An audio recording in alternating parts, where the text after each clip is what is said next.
नमस्ते, प्रणाम, राम राम दीदी बहनी बाबू भैया अम्मा चाची सबसे प्रणाम बा। तो हम लोग चलते बहुत ही मनमोहक आप लोगन के अवधि गीत सुनावे, अवधि लोक गीत। तो आप लोग एक बार जरूर सुनी है, बहुत ही मनमोहक गीत बा।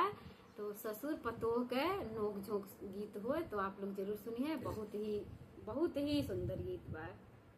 तो चलिए सुनी। अंगना बारत के उड़ी गए घूंघटवा होना, रामा ससुर के परी गए नाजरिया होना, रामा ससुर के परी गए नाजरिया होना। अंगना बारत के उड़ी गए घूंघटवा होना, रामा ससुर के परी गए नाजरिया होना, रामा ससुर के परी गए नाजरिया होना। कि तू ही बारी बहुअर सचवा के ढारल होना, रामा किया तू है गढ़ेला सोनरवा होना, रामा किया तू है गढ़ेला सोनरवा होना।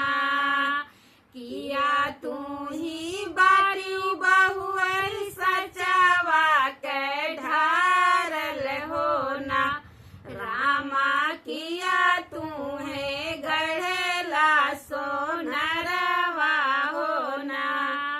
माई औरो बाबू मोरे दिहन जानमवा होना, रामा सूरत गढ़न भगवान होना, रामा सूरत गढ़न भगवान होना।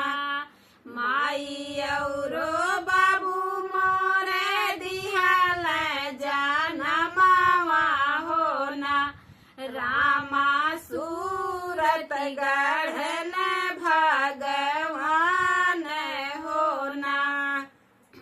अंगना बारत के उड़ी गए घूंघटवा होना, रामा जेठाऊ के परी गए नाजरिया होना, रामा जेठाऊ के परी गए नाजरिया होना। या नहीं बारी धाना सचवा के ढारल होना, रामा किया तू है गढ़ेला सोनरवा होना, रामा किया तू है गढ़ेला सोनरवा होना। किया तू ही बारी धाना सचवा के ढारल होना, रामा किया तू है गढ़ेला सोनरवा होना।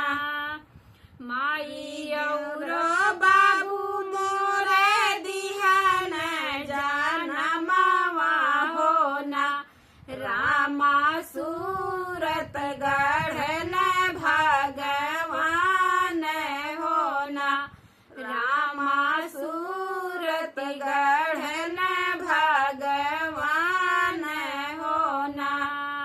गना बारत के परी गए घूंघटवा होना, रामा देवरू के परी गए नाजरिया होना, रामा देवरू के परी गए नाजरिया होना।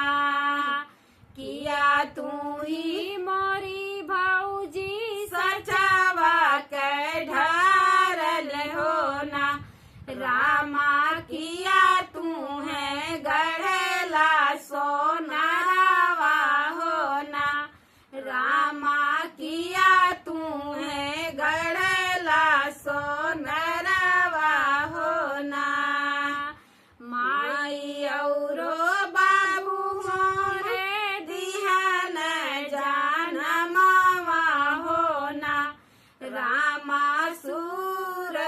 गढ़न भगवान होना रामा सूरत गढ़